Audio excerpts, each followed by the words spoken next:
They moved 8 puppies into 4 different dens, 2 puppies per den. 6 of those puppies went to New Mexico, 2 into Arizona, just the way the timing worked from captive litters and wild-born litters. Current status of those puppies, one is confirmed that they did recover that puppy.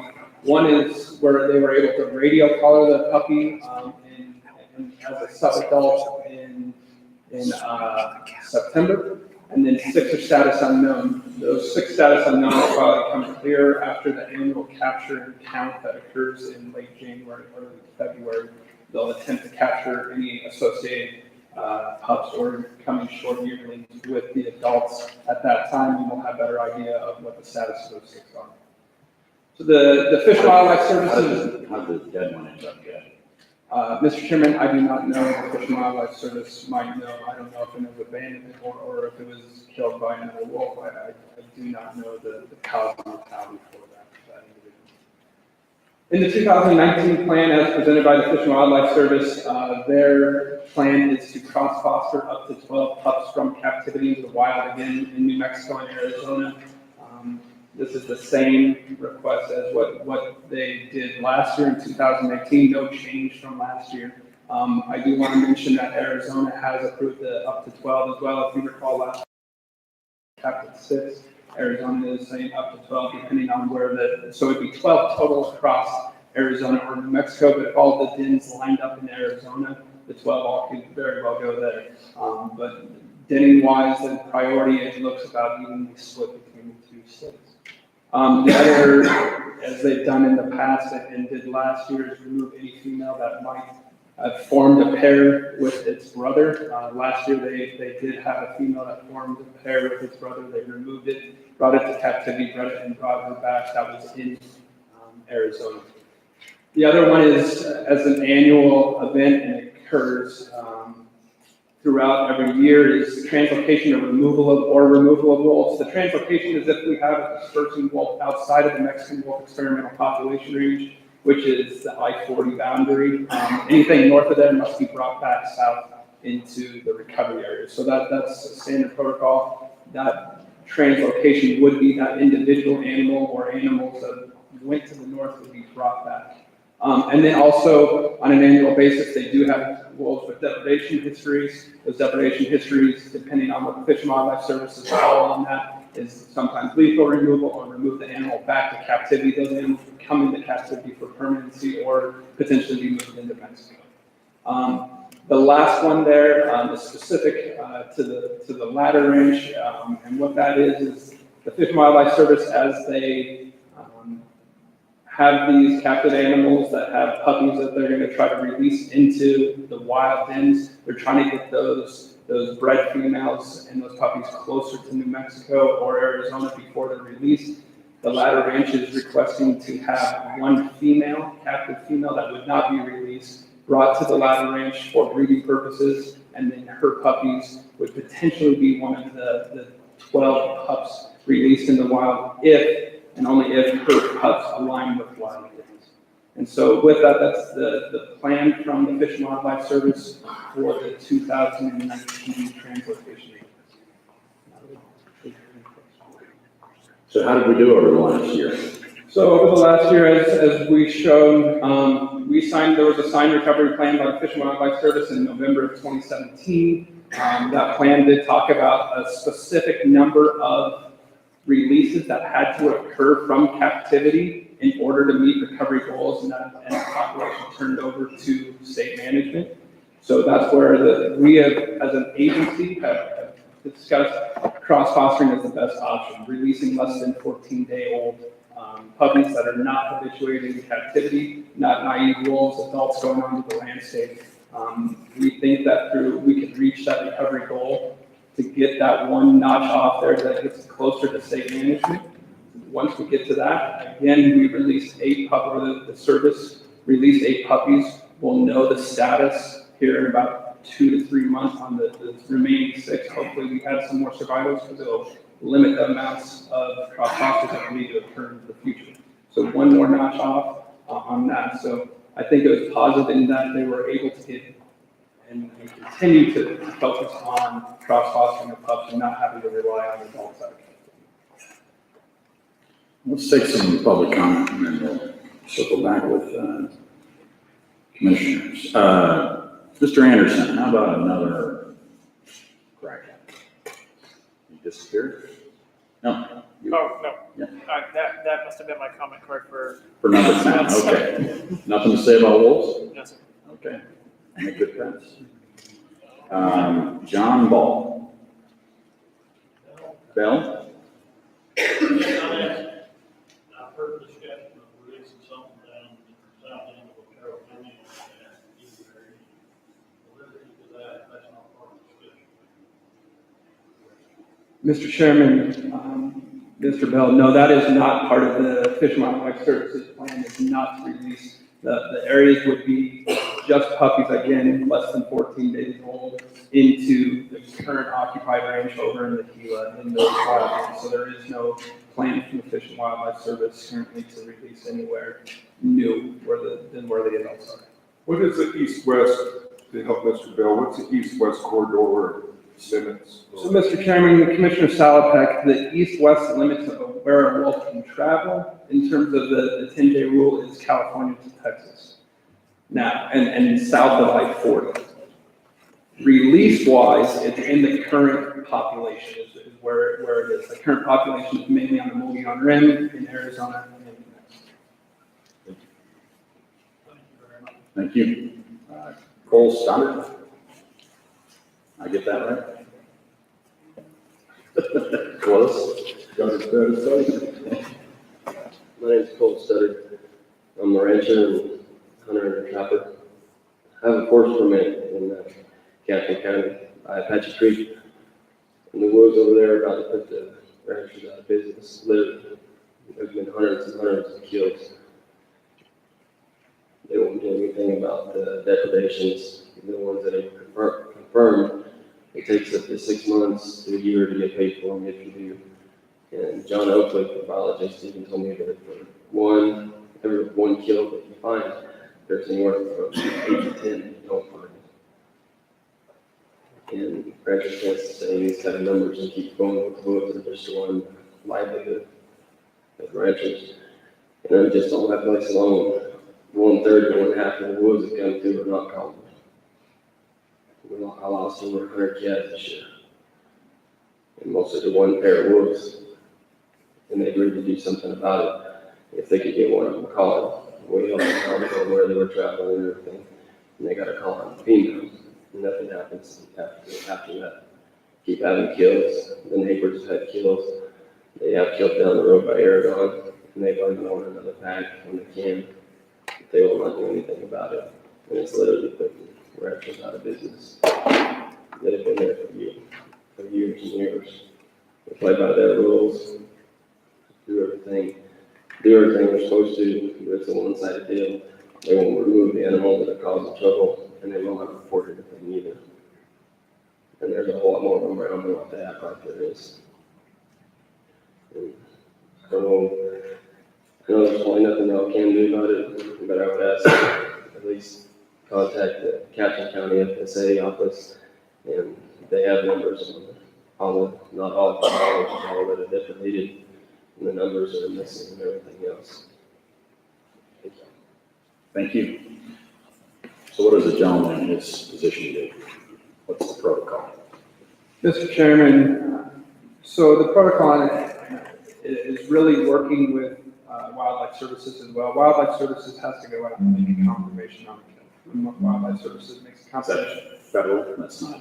Mr. Chairman, that's correct. That is all. Again, because it's listed as an endangered species, the ultimate authority right now lies in the hands of the U.S. Fish and Wildlife Service and the federal. There is some, as the gentleman mentioned, there is some compensation programs, but it has to be an official confirmed kill by Wildlife Services before payments. So you followed that. I have So how long, if you are compensated, how long does it take from start to finish? 8 to 10 months, but you're only getting compensated for what is a confirmed kill. From what you find, that's only about 10% of what you lose. When you lose 50% of your calf crop and you're getting compensated for 10, you can almost only have that. So when you follow that process, you fill out a form, what's the process? At the fishing game, come and investigate it. They do, it's like a forensics investigation. They measure, skin the animal out, measure the tooth marks, everything else, and they turn in a report.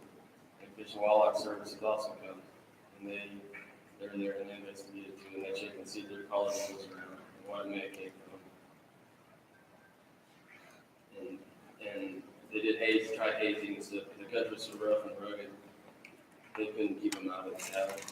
And they would travel so far, they would kill, they wouldn't even confirm kill one person, maybe 30 miles away the next day. We have pictures of calves, they were killing the baby calves and eating milk out of their stomach and going on and killing others, because it's easy. And they got habituated to it and they still wouldn't do anything about it. So is there anything the department can do to help in the interface between the public and the feds? Mr. Chairman, I think part of it is ultimately the Fish and Wildlife Service and USDA Wildlife Services makes confirmation on this. I think part of it is working with them to look at other programs through FSA, maybe for pay for presence or something. Again, this is going to be all federal. I think the best thing possible from my perspective is to get the species delisted and the state takes over management authority of it. Once the state takes over management authority of it, we'll treat it like it was a cougar or if it was a bear, et cetera, where we deal with a lot of predation on those species on cattle as well. And I think we're better able to respond, in my personal opinion, than the federal government on depredations and on those things. So I think the sooner we get the species delisted, the sooner it comes into the state management authority, the sooner that we have more of a stake in it, I guess, if you will, on what can and can't happen. Stuart, can I ask you on the process, just to confirm the kill, how can we expedite that to confirm that it was a wolf? Is our department engaged on that, or are we having to wait for the U.S. Fish and Wildlife people? And are they there within 24 hours? How long does it take to go in there and do the investigation? Mr. Chairman, Commissioner Ramos, currently it's, in Catron County has an individual that's hired by Catron County that assists with, again, it's USDA Wildlife Services that are making those confirmations. It's not the department making the confirmations. It has to be made by one of the officers from Wildlife Services. I think one of the things that the department can help potentially in the future with is supporting more agents from the Fish and Wildlife from Wildlife Services, USDA out on the field, or maybe dedicated staff from, again, Wildlife Services, because they're gonna have to make the ultimate call, to have maybe an officer, a Wildlife Services officer stationed specifically in that Catron County area that deals just with this to try to speed up depredations. And again, that's not necessarily something the department can do, but it's something that we can try to work with Wildlife Services, USDA and Fish and Wildlife Service to encourage that they have some full-time, full staff just doing on this. Stuart, and that's where I go with communication is everything, and being on the same page, and even data, I think we should, as far as our department is receiving some information. Earlier, you were asked a question about the pup and what was the, determination on why that pup was lost. You didn't have an answer for us. That's the lack of communication that I would like to see us step up to know more facts and continuous weekly progress of communication that's coming out, not only to us, but everybody. And I think our website and our technology that we have should have a weekly update on that, just like if you have a fishing report or any other reports and whatnot. And that drives conversation and happenings to stay abreast of what's happening. Because if there is a trend and if there is a problem, I know they have a process to remove that wolf from that equation or whatnot, even around safety and people and concerns. Again, earlier we were talking about predation problems and issues. That's my biggest concern is when our first human being gets killed due to a predator, it's not until then when we take a major stand on how we manage whether it's the feds or the state. That's impacting us here in Mexico. And I really challenge to have a crucial conversation with them. I know they're asking, later on today, they're gonna want us to support the cross fostering. And I'm here to support as well. I do understand delisting them quicker, and then it comes to state power where we make, those decisions. But on the other hand, there's speed bumps and rapid resets that we have to do as we go through this process, and we're waiting for that delisting. We need to have something in place on that. Chairman. Yes, sir. Stuart, is there problems with responding to some of the concerns that we have about wolves taking livestock, et cetera, because we don't have enough of the agents, let's call them, to investigate, find out what it is? Is there a shortage problem? Is there, what we got? Where are we? If I remember right, in about a 10-year period, we were told that we would be putting around $250 million into this program. That's a heck of a lot of money. And yet we're having to deal with those problems that the gentleman brings up. And I'm sure he's frustrated, and we are too, because it's an ongoing battle, but we're never going to get ahead of this if we don't put our heads together and figure out, hey, what can we do to help those people that are getting damaged and to protect the critters in the same stroke of what we might be wanting to do. I get confused with all that, and I don't know where we are, and I don't know if there's a valid question maybe of saying how much goes into the investigations that these gentlemen need. Yeah, Mr. Chairman, Commissioner Montoya, I think, again, from my standpoint, looking in is there probably needs to be more focus on wolf depredation management than wolf biology.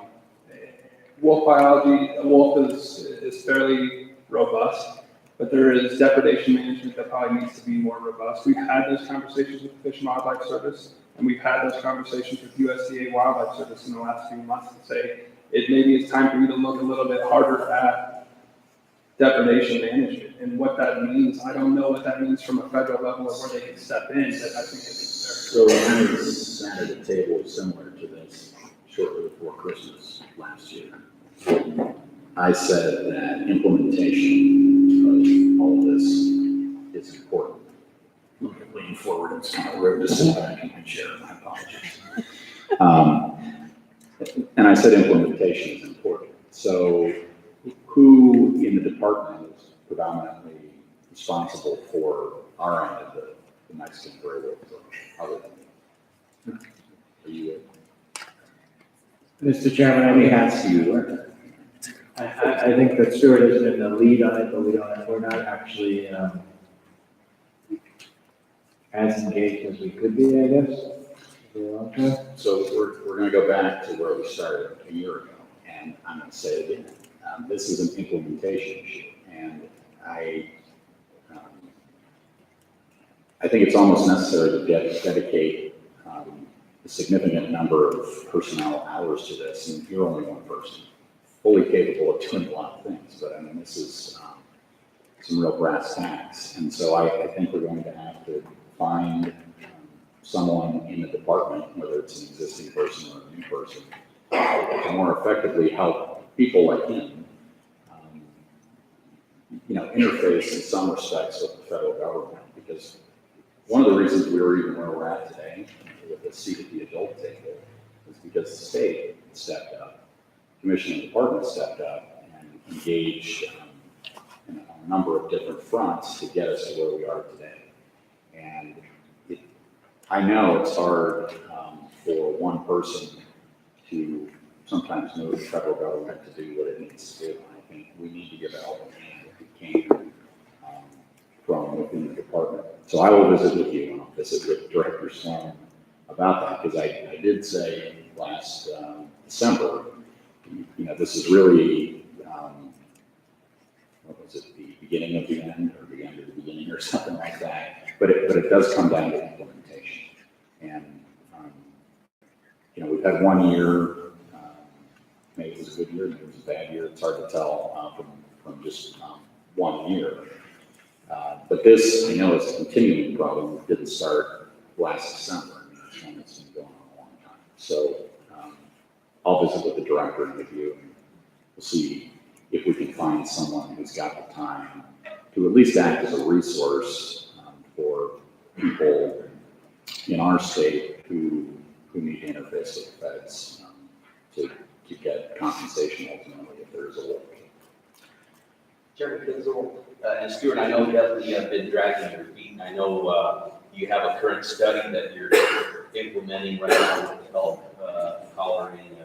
I know between Arizona and New Mexico, where you're going to be collaring 500 elk in scattered areas to see the impact. And to me, that's a very important study. Data drives need and need drives change. I'm a firm believer in that. And the data right now to collect on livestock impact it's there. It's a lot easier to manage your livestock to know where they're at versus wild elk populations. So I know you're definitely not dragging your feet, but we've got to engage. I think it's better conversations. I strongly believe that you do need some more manpower to have those crucial conversations. And I'm hoping that rather than having a yearly report from the department, we need to have one at least every quarter to see what's going on with this conversation. Mexico's in the equation. I know when we first started getting into this, Mexico wasn't even in the conversation. And 90% of the historic range is in Mexico.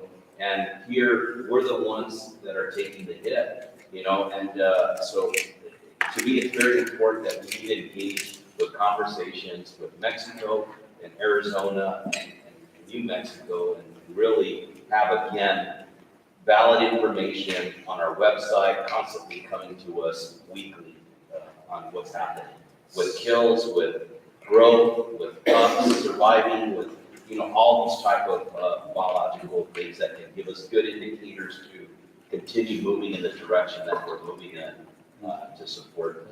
Let me also say that the way the system is set up under the we signed memorandum of understanding, we're coming back every year to basically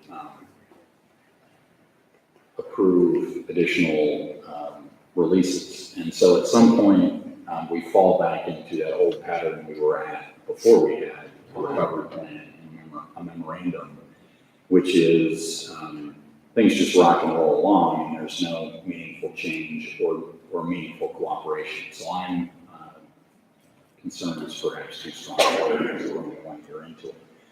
But as I would assume other commissions, under whatever, under the same duty that we're under, will perhaps condition some of these releases on better behavior across the board on all the things that touch on this. So whether it's deprivation or better information, as Ralph always wants. But I think the next time around, maybe a more robust presentation from you sort of on what we expect. Because we went through a whole lot before we got to the vote last December. And so I think we probably need as much or more information on a go-forward basis. So don't take any of this as a criticism. We're 1 year into this. And, I think we're all finding our feet. But again, this is an implementation issue now. We've tackled a lot of the difficult public policy parts of it. And this is now, where does the rubber meet the road? And so I'm hopeful that as we go into 2019, and whoever is on the commission a year from now, they have more information in front of them. Ralph is optimistic that he'll get it weekly. I think that's a little too much. Jerry, one of the things that you hear about stray wolves, let's say one ends up over in Otero County, we got to know kind of what do we do with that wolf? That way we owe it to our constituents and the public of what's happening with this. I think you are getting information on nuisance wolves. Mr. Chairman, that's correct. So one of the things right now is the department is currently not signatory to the MOU that allows us to do management. Right. And so we get the information as we get the information from the Fish and Wildlife Service. They are actually pretty responsive on that. As it pertains to mortalities, every single mortality of a wolf has to go to Ashland Lab up in Oregon, so they don't sometimes take almost 14 months for confirmation on what a mortality is why that sometimes takes. But yes, depredations are informing us quite a bit on it. A lot of it is it's all after the fact. We asked the Fish and Wildlife Service and most recently to keep us better informed so we know when we're having more frequent depredations, because ultimately a decision is going to be made to put the captivity in lethal that we as the department might see, because it is a protected species in New Mexico that takes a permit or something. Travis, Just like to say, that man said right there, you don't need to really consider. I mean, he did it last year. I don't know what y'all can or cannot do, but I think in the future, they're the ones feeding water and wildlife. I think it's important. Thank you. understood, thank you. Any further questions or comments from commissioners? So we flip up that slide on, so on number 2, number 3, and number 4, those can be dealt with kind of on the fly, right? Mr. Chairman, that's correct, except for maybe number 4 of the import to the ladder range, specifically to the ladder range. Okay. Which is not to say that number 2 and number 4, or number 2 and 3, pardon me, are not important, but it's not something we necessarily need, because there is no brother-sister pair that's identified right now. Mr. Chairman, that's correct. And then, same with number 3, there's no immediate issue on that. So, what did we approve last year in terms of pups, cross-fostering, importation? Mr. Chairman, last year, you approved up to 12 pups to be cross-fostered in New Mexico, with the understanding that the Fish and Wildlife Service will do up to 12 across the entirety of the Mexican wolf recovery range. Arizona has approved that same number, so it'd be, potentially it could be 2 in New Mexico, it could potentially be. So is this request for importation, release, what exactly? Mr. Chairman, number 1 is specifically to allow the cross-foster of up to 12 pups in the state. Again, with the understanding that most likely a number of those will be in Arizona. So it's cross-fostering code, or ultimately we would be authorizing that, the release of 12 into the wild. Mr. Chairman, that's correct, up to 12 pups. And then on the Ladder Ranch, tell me a little bit more about that. Mr. Chairman, on the Ladder Ranch, there's 1 female in captivity in California, I believe it is California, that they would like to bring into the Ladder Ranch, that her pups, shall she have pups, would be genetically viable to put into the wild. So again, by rule, it needs a commission approval for that importation to occur to the Ladder Ranch. If she whelps pups and her pups line up with wild-born litter, those pups would be removed from her and put in. The female would remain in captivity. There would not be a release of that female out of the captivity. It would just be if she has pups, number 1, and number 2, if those pups lined up with a wild in. It may be that those pups go to Arizona as well. And Mexico is falling into what part of this? So, Mr. Chairman, Commissioner Montoya, Mexico is actively involved in recovery as well. They just released a family group of wolves in Mexico about 2 months ago. So it's part of the captive program. They transfer wolves from the United States into Mexico, pre-release facilities that sometimes go into them. None of this, in terms of the 12 pups or anything, is slated for Mexico. There potentially is some wolves in captivity right now that could be processed down into Mexico, but nothing is currently in New Mexico slated for Mexico. A lot of those wolves currently exist in captive facilities in Mexico. Stuart, currently, all the wolves that have gone to Mexico have gone through Turner's, correct? Mr. Chairman, Commissioner Ramos, those ones and most recently that were released from captivity into the wild that were from the United States, yes, did go through the Ladder Ranch because originally I believe they came from California, stopped over at the Ladder Ranch, and then went into Mexico just because of the long transport and the risk of high mortality. Mr. Chairman, new on the commission, could you explain what the budget is for this every year? Mr. Chairman, Commissioner Chase, the department doesn't have any budget slated towards it. This is all federal U.S. Fish and Wildlife Service that pays for all of this. This is just a permitting right now. And so there is no personnel that will be cross-functioning from the department. This is all just Fish and Wildlife Service. Gotcha. Stewart is the end of the line. He is the line item in the budget.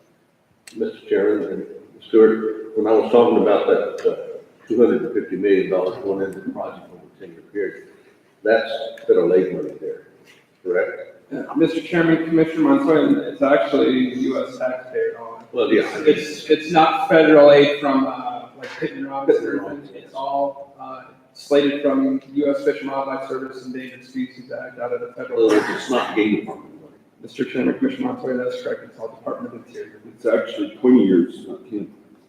40. A lot more than 40 degrees. Stuart, I'm gonna back up a little bit. My brain is processing info here. You mentioned the process with, once the female has pups at Turner's, those pups would go into the Gila or in New Mexico, Arizona, if they line up with a female there. What if they don't line up? What happens there? Mr. Chairman, Commissioner Ramos, if those puppies do not line up with a wild litter, they remain in captivity. It may be that those pups eventually get transferred to a captive facility in Mexico, and those pups as 2-year-olds or 3-year-olds or 1-year-olds get released in Mexico. Currently, right now, the U.S. Fish and Wildlife Service is not releasing adults into the United States. And that is the current plan for the future. As far as we see, is no release of adults into there. So if those pups do not line up in the first 14 days, they're slated for captivity or slated for release in Mexico. Last question, what are numbers in Mexico and also Arizona, New Mexico?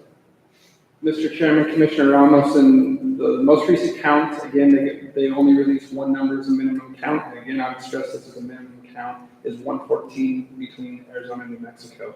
That count is conducted in January, February of each year. So then in a couple of months, we'll get a new number based upon this year's deaths and this year's birth pups. In Mexico, it's approximately 35 in one location. Any further questions or comments?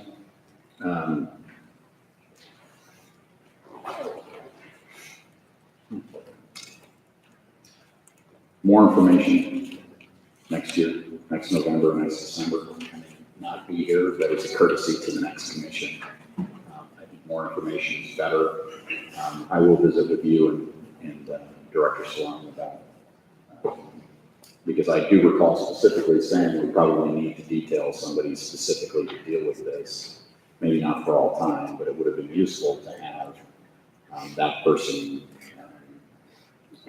on board from, basically January forward as we got cranked up with what really amounts to a change in policy here in the state of New Mexico. So I will chalk it up to some transition in 2018, but I'll pick it up with you and the director, and we'll talk about it.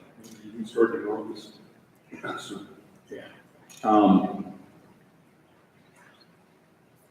Chair will entertain a motion to permit the director to allow for the release of up to 12 puppies into the wild in New Mexico for the 2019 cross-foster events. Mr. Chairman, I so move. Second? Any further discussion? All in favor? Aye. Any opposed? None opposed.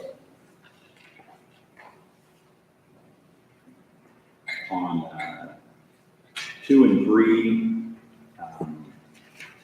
If you need those on the fly, or if that's needed on the fly, or I don't know if the latter might need it, but then you need to come back and ask for that. And none of this falls under the more cumbersome rulemaking procedures, so we can quickly, even by special meeting if it had to be done. Chair will also entertain a motion to permit the director to allow for the importation of one female wolf to the latter ranch for breeding purposes, and at the timing of her pups, whelping a line with wild-born litters allow for her pups to be released into the wild and count against the up to 12 pups being released for 2019. So moved. Your second? Second. Any discussion? All in favor? Aye. Any opposed? None opposed. And I think with that, I probably gives you enough to work with for 2019. If you need more, let the director know, and we'll work on getting it on. the agenda. Thank you.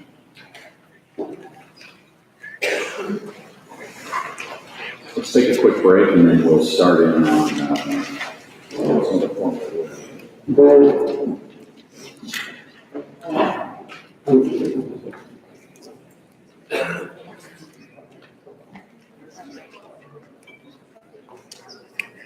Sorry.